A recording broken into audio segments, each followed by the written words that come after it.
Come here. Get off.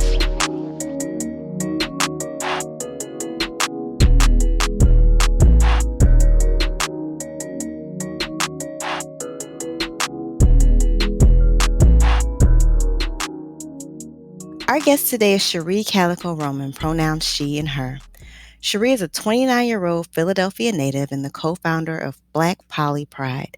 She is a polyamorous community organizer, activist, professional doula, and birthing advocate who is currently dedicated to curating a seduction renaissance. Hey, I like how that sounds. We are so glad that you're here with us. Thank you so much for saying yes. Thank you so much for having me. It was hard not to consent. Hey, we like consent. We like an That's a enthusiastic. Consent is sexy.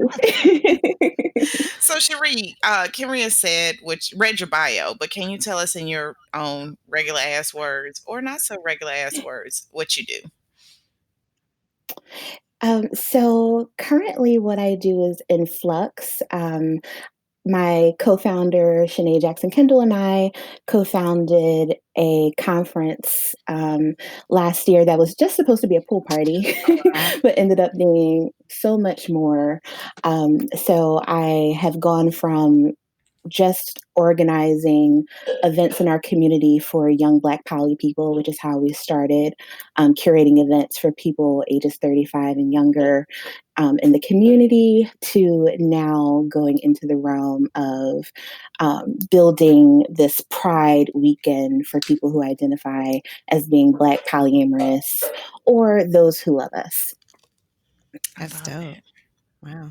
And I'm from Philadelphia, and when we do Pride here, we have a Black Pride and we have a World Pride. And the amount of nuance, like violence, like that happens to Black people when they go to predominantly white spaces is something that I was not willing to subject my community to, the young Black and poly people. And I said, I want them to experience a Pride weekend, but I don't want it to be necessary for them to assimilate into these spaces where it's not a safe space for them. And so you did yourself. So, yes. So we kind of really, Shanae and I, like, started out just like, we're going to throw this will be a this small thing, party. right? And it's like we're trying to convince, we're like doing the rounds, convincing everybody, like, listen, give us $100. I think it was $125, and literally the money was just to pay for. It's all inclusive. So you give us $125. You don't have to worry about eating, where you're going to eat. You don't have to worry about, like, we're going to this place and you having to pull out your wallet. Like, the ticket is all inclusive, and that's on purpose. And even like the hotel that we stayed in, we made sure that all of the rooms had kitchens in them so that people from all socioeconomic backgrounds could come have a great time, and it wasn't super expensive to do so. Yeah. Awesome. Thank you. We're actually having a fundraiser, Martin Luther King weekend in DC. We want to connect with the community. We like to go and meet with our boots on the ground, so to speak. But it's also a fundraiser, and it kind of kicks off our 6 months of like grabbing for pushing for people to register because it's one of the things that we are learning as we kind of go along is that Black people don't necessarily know about the conference scene and kind of like what it takes to put on a conference. Like, it's not like a usual event where you just can kind of like wait the last week to get your ticket, because the week before Black Poly Pride last year, we thought we were going to have 30 people. And we ended up having 85 full weekend passes, and then I think we sold another 25. Niggas on CP. That's exactly what I thought. Like, it was insane. So we were like, registration, register, please. Again, you don't show up for somebody else. You coming. Right. What's the best place for people to register? So we push a lot our registration on our social media, of course, but we also have our website, Okay. blackpolypride.com. I don't know why I should have said that during the www.blackpolypride.com. But we push it constantly and consistently on our social media, and that's going to ramp up now that January is here. Because one thing that we learned is that starting registration too Yeah, early, yeah. people forget about you. It kind of fades So into background it's noise kind of like after our a while. sweet spot. Yeah. Oh yeah, Ex- I have exactly. helped plan and promote a ton of conferences. It's not a game. So my hat's off to you. So, yeah, we read in your bio that outside of doing the Black Poly Pride, that you're also a doula and a birthing advocate. I'm really interested in how the various parts of your work build on and influence each other. Could you talk a little bit about that? Well, I started off working in child development and teaching. I have a degree in early childhood education. And one of the things that always struck me was the ways in which Black mothers are not Mm, supported in various ways.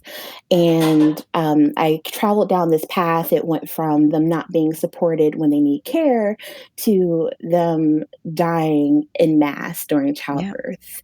And I believe that what I do as a community organizer in the Black polyamorous community is really advocate for closeness and Mm, intimacy, and also for people to recognize that love is all about a journey back to mhm, self. And I think that that's what I also do with my doula clients is allowing them to create a space that is very personalized and that is ultimately about them. And I think that that's something that they don't get to do often. Wow. that's That's awesome. you said that so beautifully. What was Yeah, the yeah. what was the prevailing attitude about sex in your home growing up?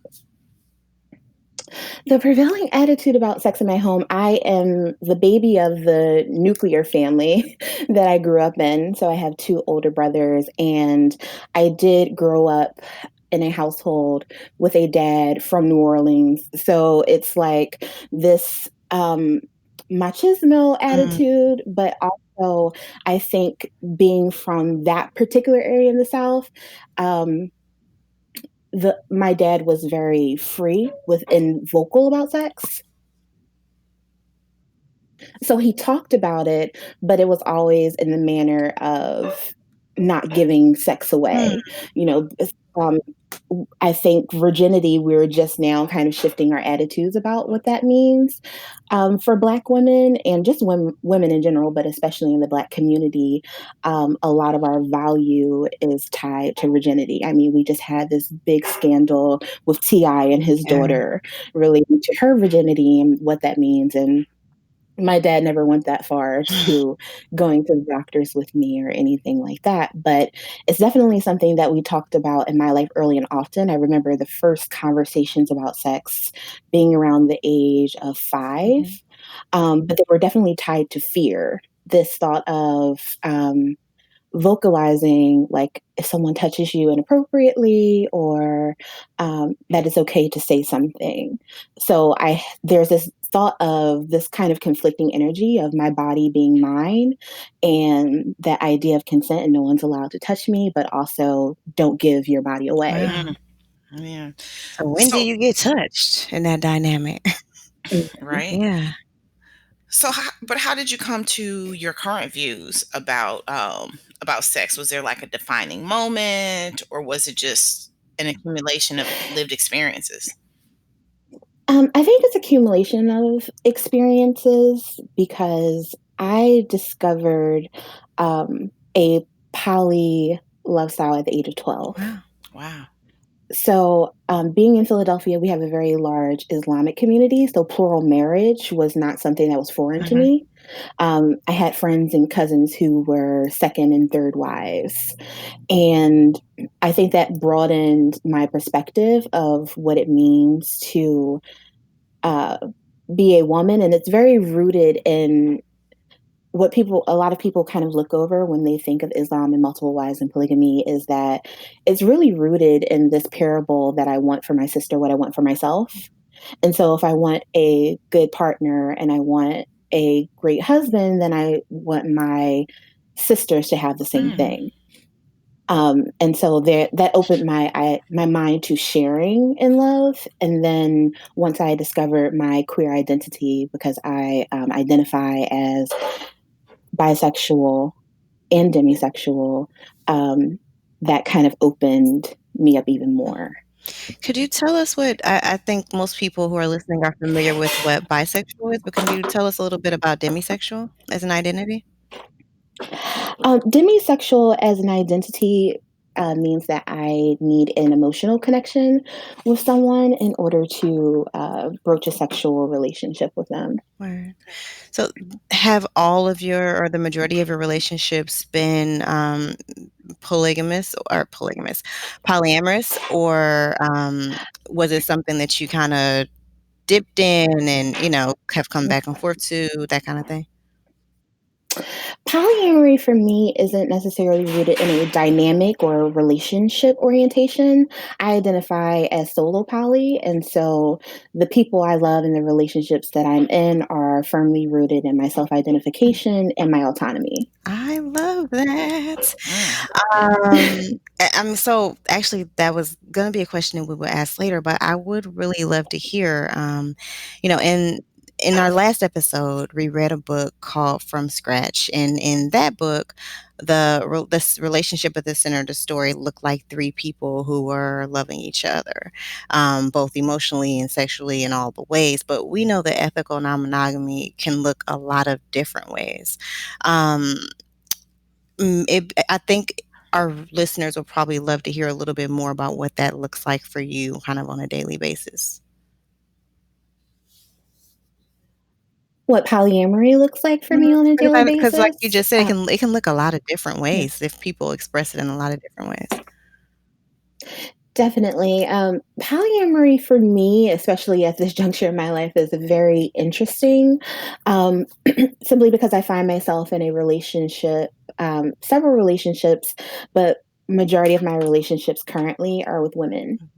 And I am in a relationship where we are basically like a tribe of women. There are 18 of us, and we have varying relationships with one another. Some platonic, some romantic, and non-sexual. Some just strictly sexual.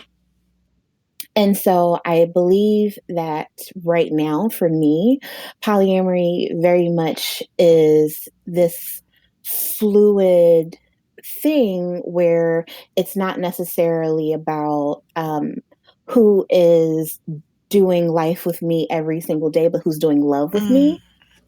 And I think that that can run the gamut and it looks different. Sometimes it's platonic, sometimes it's strictly romantic, it could be non sexual. And sometimes it's a myriad, it's a coupling of those things, and we ebb and flow. And I'm really enjoying the freedom of that right now. And I think that that's what my life mirrors is this freedom to say, I'm not just so and so's girlfriend, which I think is something that in the beginning of my polyamorous journey is that I always ran into this wall of my value was dictated by who I was connected to in the community. Wow. Wow. Wow. That's powerful. Yes. This was That's great. Again, so happy you joined us. This was a great way to kick off the new year. Your situation with as you described it, with the tribe of 18 women, you just made it sound so beautiful. sounds I like mean, fucking heaven. I know, I'm like, Well, it's actually Mm. something that I manifested. So in 2018, at the beginning of the year, I made a post in this group that I'm in. And I wrote this post about, are you ready to love another woman?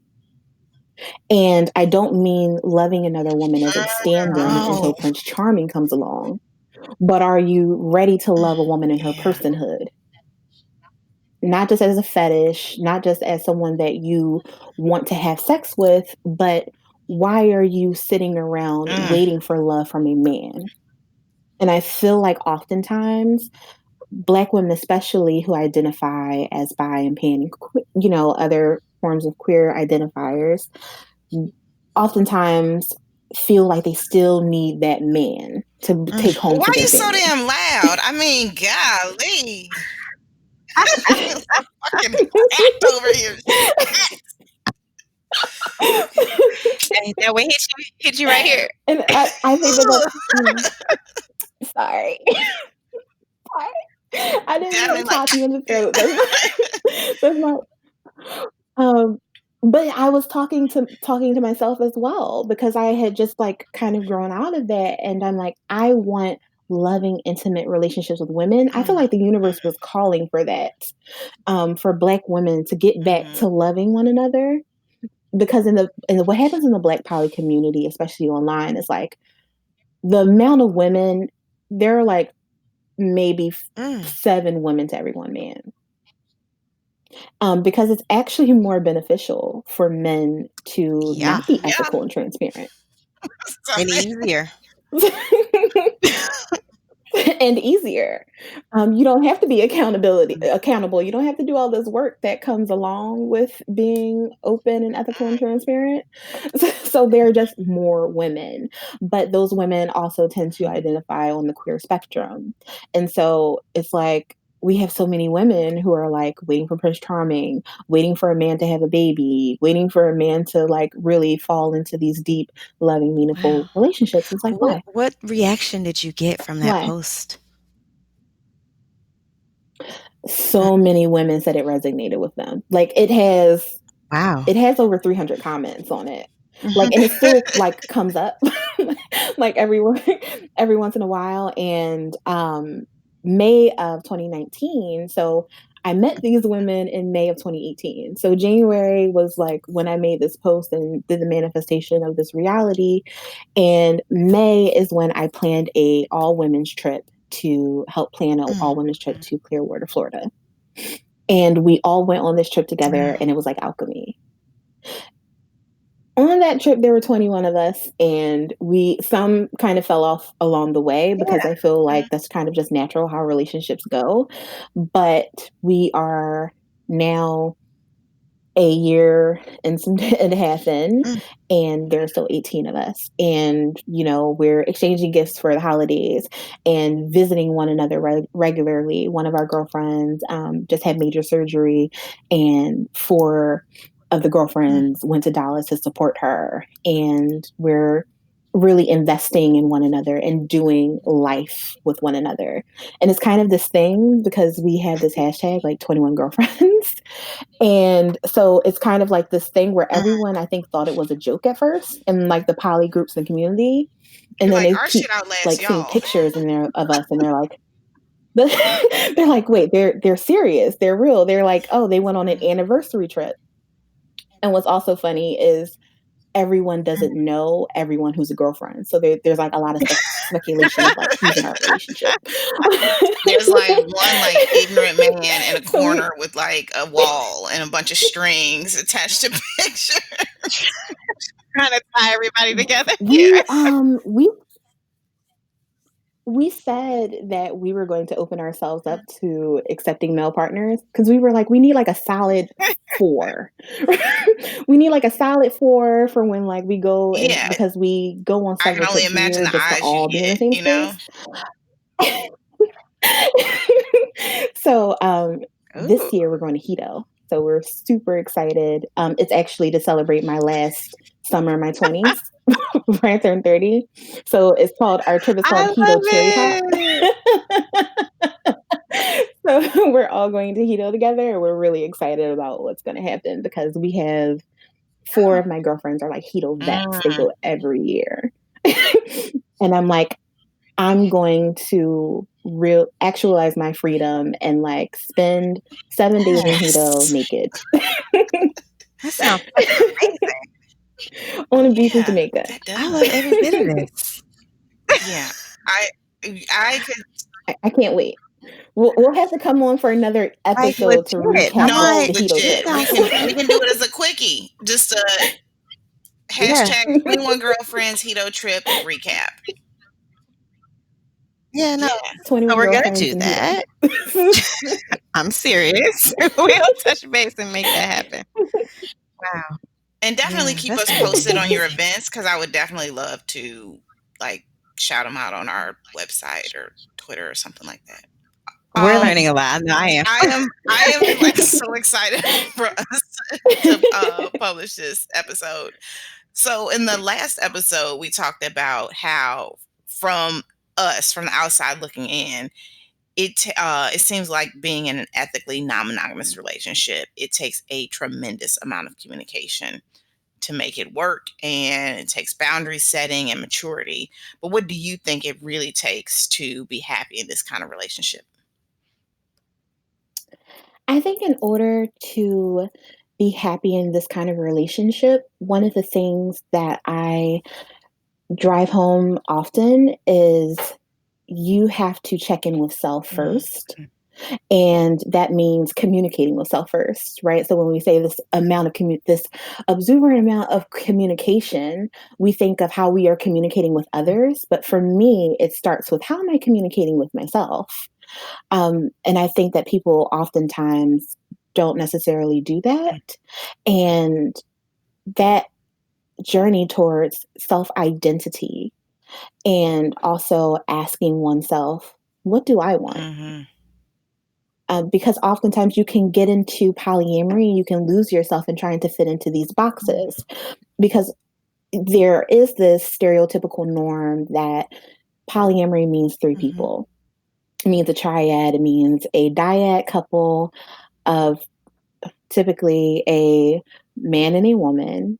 And we see it often on in movies and read it in Mhm. books that it's them looking for a single woman and what we call to be Unicorn. a unicorn, right? And I even see in the community a lot of women coming in and identifying with that role of I want to be a unicorn. I want to date a couple.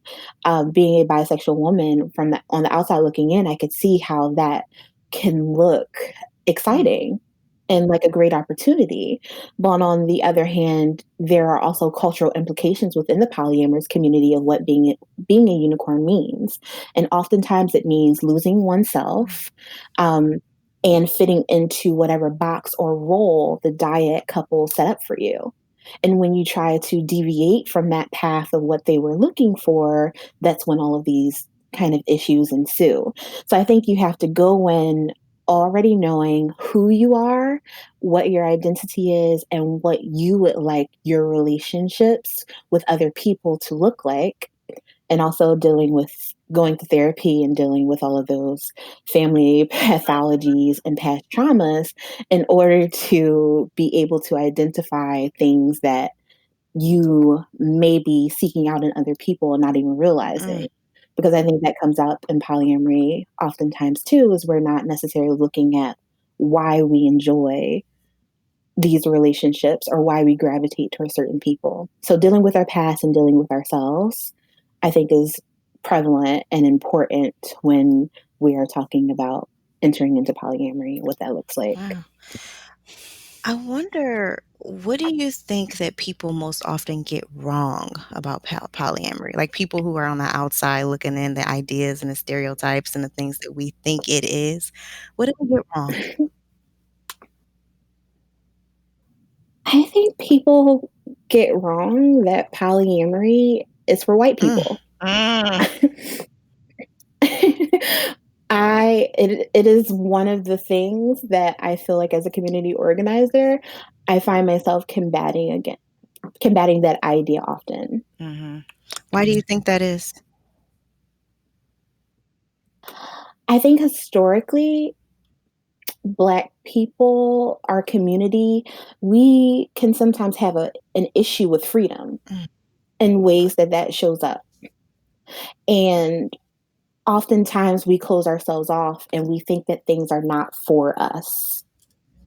And I also think that the world looks at media and they see all of these white representations of poly and don't know that Black people are on the forefront of polyamory and creating what these connections look like. We are typically familial people and community oriented people, tribal people. We come from these backgrounds where close connections with other humans and intimate connections are not foreign to us. So I think it's that media perception of like, oh, it's all white people doing it. And then with internally in our community, it is the issue with facing our relationship with freedom and Mm, openness. mm. Girl, you were preaching.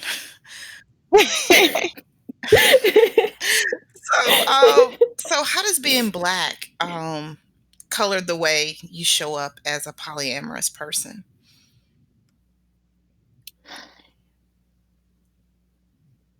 It's being black colors the way that I show up as a polyamorous person is it's still dangerous in America to be black, Mhm. to be a black woman. Say that. So to want to love differently and open yourself up to living and loving in an alternative manner, you also open yourself up to now having more stigmas held against you because now you're not simply black and a woman, you are now a polyamorous woman, and oftentimes polyamorous women who are not attached to a husband or a patriarchal figure are looked at and slut Mm, shamed, right? We oftentimes get into that when we are talking about women who aren't necessarily joining in on like this pick me culture of like we have this in Oh, poly Lord. communities where women come in and they're like, I only want to date one man. I I'm here with my husband or I'm here with my boyfriend and I don't want another man. And it's like, okay, sis.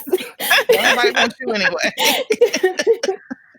Come in, hang out for a while, Mm, and check in 2 years mm, yeah. Mhm.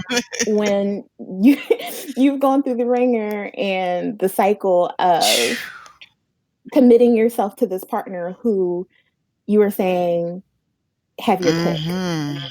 Let or they say let's choose together, right? And then they come in and the data for trying to find one partner who you're compatible with. And now you're trying to find one person who finds both of you attractive, who is compatible with both of you, and who loves you equally, whatever that Mm, means. I don't think that's where I believe in equitability versus equality. equal love, but I think that's another thing all in itself. I think that's a pretty actually important thing. Hmm, something that I've struggled with as a person who has gone through therapy and learned to like work to move beyond codependency. Because I think that Mm. equality versus equity thing looms kind of large in there when you're trying to figure out how to be in a healthy relationship with other people. Definitely. I think that oftentimes we bump our heads against equality because we are having all of these Mm, comparisons. But there is no other you. You're your own person and a making of all of your own experiences. So, someone loving you the same way that they love someone else, would you want that? Because if it's kind of like if your boyfriend came in and they gave you this necklace and they said, oh, I got you and all of my other partners this Right. same necklace, would it feel as special as if they had been thoughtful and curated a gift for Right. you? mm. I think of it the same way. It's a great analogy. How does being how does how would you say that polyamory influences the ways that you show up in other parts of your life?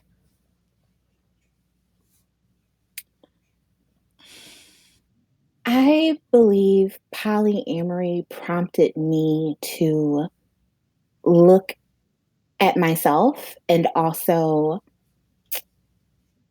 get real with myself Hmm, in ways that I think that monogamy wouldn't have allowed me to, because I think there's a certain level of comfortability that comes along with having one partner. Um, And I think that when you're in this monogamous relationship and you're with this one person, that codependency can show up. Mm.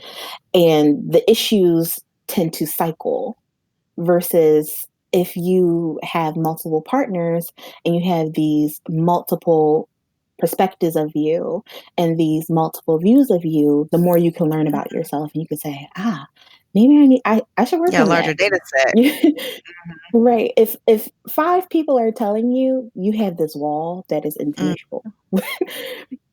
And that's something that I dealt with in my same. relationships. And and I'm like, I have a wall?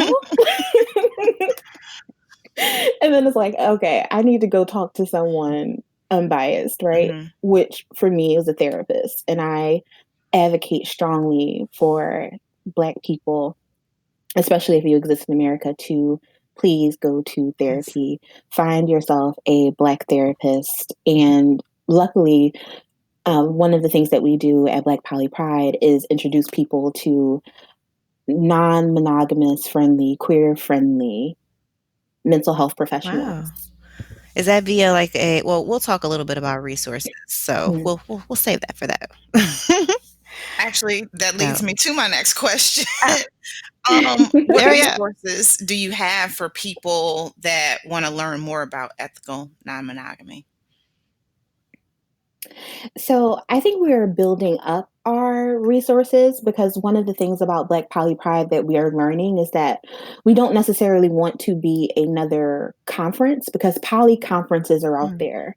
We really want to be a Pride weekend where if you attended a poly conference, you still find it necessary to come to Black Poly Pride because it's where you meet your right. community. Mhm. Um, and that community looks different. Like we want to be the weekend where our queer community is welcome and loved and embraced. And we also have a community of people who are differently able, who we want to make sure that our weekend is for them as well. And so right now we are branching out and reaching out to all of these different conferences because typically the conferences are regional. So for example, last year we were in Dallas and this year we're going to be in DC, and that's purposeful because we want every community to have access to a community at Mhm. large. And I feel like that's what happens in the Black community is we typically learn by word of mouth. Hmm. And so that's kind of how we're doing it now is learning through word of mouth and putting together this database. And I think one of the greatest resources online for Black people right now would be Black and Poly, which is a group that I'm an admin in. And I think there are 50,000 members currently. And the admins in that group have been diligent about documenting um, different people, different work, literature, and different events so that there's this one hub for Black polyamorous people to come to and learn where to find certain things and also find those things, but not just things that are assimilated. You know, like I think oftentimes we, especially when it comes to literature, we talk about this often about how there are Black polyamorous voices who write books. Right. But every single time we're in poly groups and someone says, where's the book that I can learn about polyamory? They bring up the ethical slut, right? Or they bring up more than two. And it's like, we have Black voices. We want to bring them to the forefront, which is something that we feel strongly about. And we reached out so that we could have access to those people last year. Like we made sure that we had books from Kevin Patterson and Feminista Mm, Jones so that we were bringing the Black voices and saying they exist. word. It'd be great if there are a couple that are kind of must reads, if you would pass them to us, and we'll list them in the show notes for this so that folks can directly access those resources. Awesome. Definitely.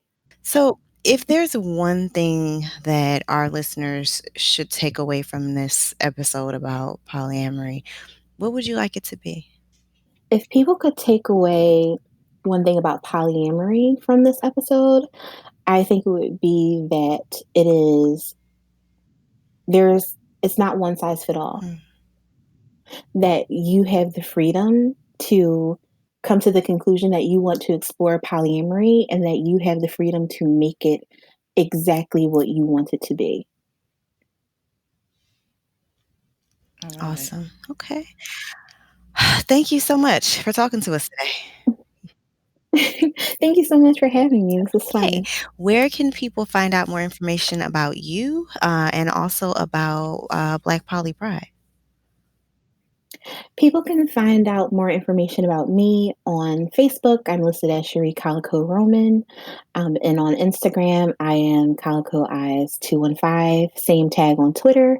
And Black Poly Pride on Facebook is Black Poly Pride. And on Instagram at Black Poly Pride. Awesome. And when is Pride going to be this year? This year, it is going to be June 4th through the 7th. Oh my goodness, I'm like, it's the first day of the month,